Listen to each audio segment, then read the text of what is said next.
Tonight on America's Hope, we sit down and talk to award-winning journalist Cheryl Chumley, and we get her insights about what's going on in America and how America is still, as she says, the greatest nation on earth. America's Hope starts now.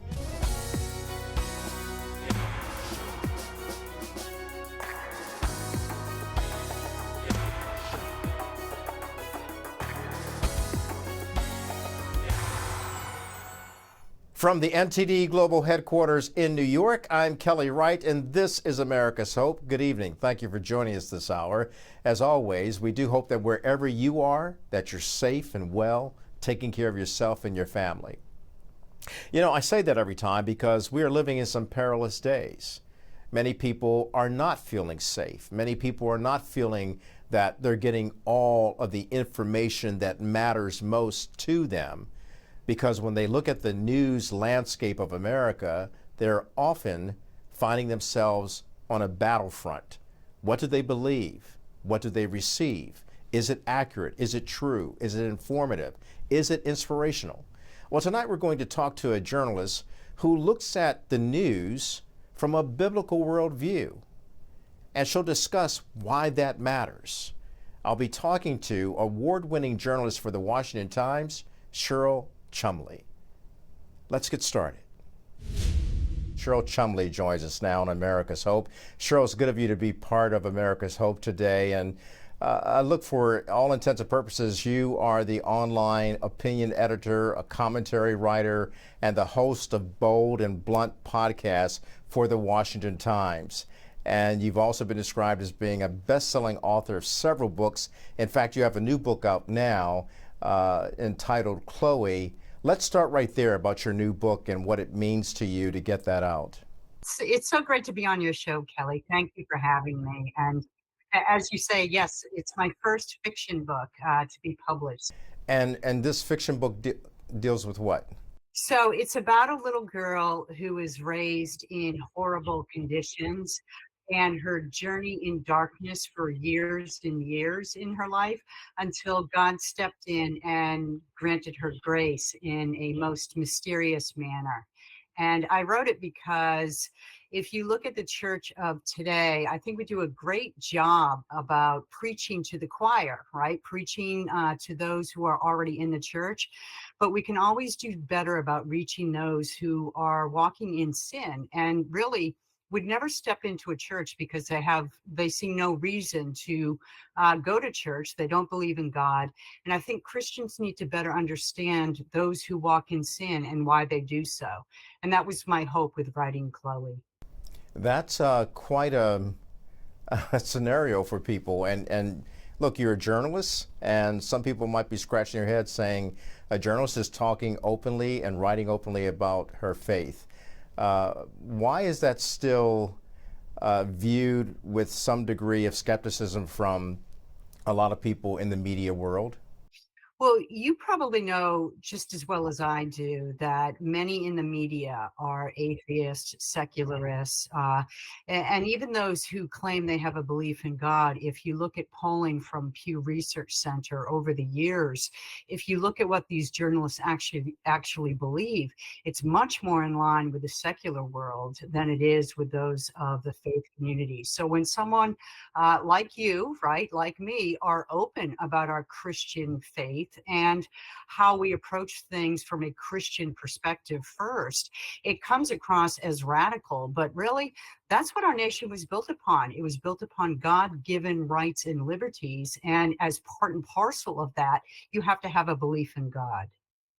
And historically, as you know, many journalists during the revolutionary times in the building of this nation actually reflected on that belief in God. You know, one nation under God, indivisible, with liberty and justice for all, and we all are created equal. And so given that, I applaud you for continuing on with your efforts, and certainly there at the Washington Times and beyond, you've been doing some great work.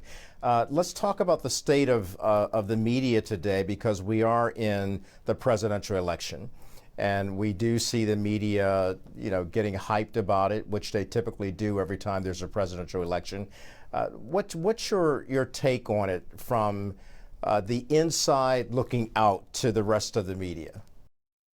So I've been in media for 30 years or so, and I have seen a dramatic switch in how journalists approach their jobs. It used to be when I first started that there was a real industry-wide insistence on every story containing three sources different, right? And if someone says something about one person, then you go to that person and you get their response to it. And it really did seem as if there was a industry-wide attempt to be unbiased and fair in reporting.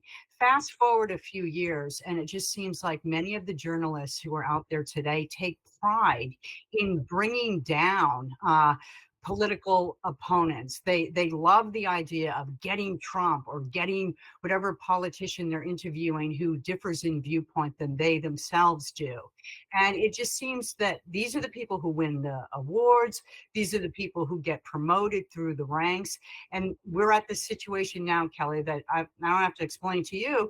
It's just from a top down approach. It's all about getting political opponents, which, sadly, is usually going after conservatives.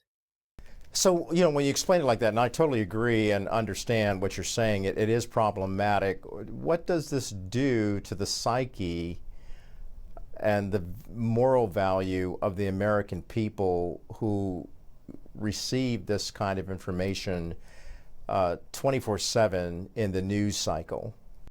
Right. It really does ratchet divisions and angry rhetoric, right? And here's the thing, I don't care if media outlets are biased. I mean, they have every right to be as biased as they want to be. I only care when they present themselves as being unbiased, knowing full well that they're doing this sort of sneaky bias in order to change public opinion and influence the debate. So if we had CNN and MSNBC and other outlets, really admit that they have a left-leaning bias, that's no problem. But when you have this sneaky sort of attacks going on, what it does is, as you say, as you ask the question, it drives division in America because there are so many people who look at maybe one news source and think they are getting the absolute truth. And anybody who offers a alternative viewpoint, they take it on themselves as a point of moral righteousness to argue back against that. And so we really have lost the art of polite discussion in America. And, it would be nice to go back 20 years when you can have Democrats and Republicans alike sitting down at a table and arguing passionately about their viewpoints, but then going out for lunch after and still remaining friends.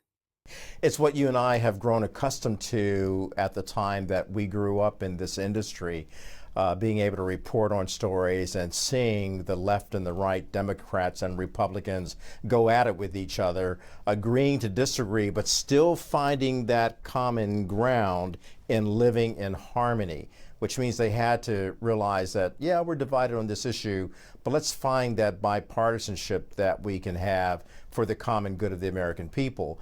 Nowadays, that seems to be missing. It's become a blood sport where we demonize the other candidates, regardless if it's Trump or Kamala Harris. We see people attacking each other, and the media actually allowing that to take place without being a referee to divulge the truth about things.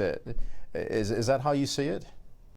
I do. And I actually see it even a little bit deeper than that. The media actually fostering some of this anger because, of course, angry people can't walk away from the TV, right? I think a lot of TV people have latched onto the idea that if they can generate 24/7 outrage, people will be glued to the TV sets. But really, as a Christian, what's really going on here in America is the battle of principalities, which is really ratcheting up. If you look at the divides in America, it's not so much on politics anymore. It's not political Democrat versus Republican. It really has become a good versus evil thing as it plays out in the political world. And that's why you just see so much angry rhetoric, and where you see certain people thinking it is their moral duty, their moral obligation to even launch physical attacks against people of different viewpoints and different political beliefs because they think they are doing the good work. Hi, everybody. I hope you're enjoying this episode so far of America's Hope. If you'd like to see it in its entirety, just click on the link below. Thanks for watching.